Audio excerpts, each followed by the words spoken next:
మీద కూర్చొని వాల్మీకి అనే కవి రామ రామ రామ అనే ఆ మధురమైనటువంటి అదేంటి రామ రామ ఆ రెండక్షరాలే చాలు.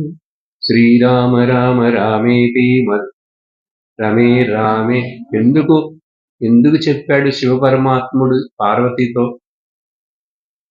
ఇందుకు రాముడికి శివుడికి కథలలో చాలా కనెక్షన్ ఉంది. అదంతా తర్వాత తెలుసుకుంటారు. ఈయన పేరు రెండక్షరాలే, ఆయన పేరు రెండక్షరాలు. ఆ శివుడు ఎప్పుడు కూడా కళ్ళు మూసుకొని తపస్సు చేస్తున్నట్టు, ధ్యానాలు చేస్తున్నట్టు కూర్చుంటాడు.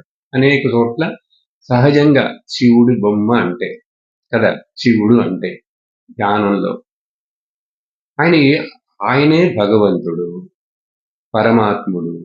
ఆయన ఎవరి గురించి ధ్యానం చేస్తాడు?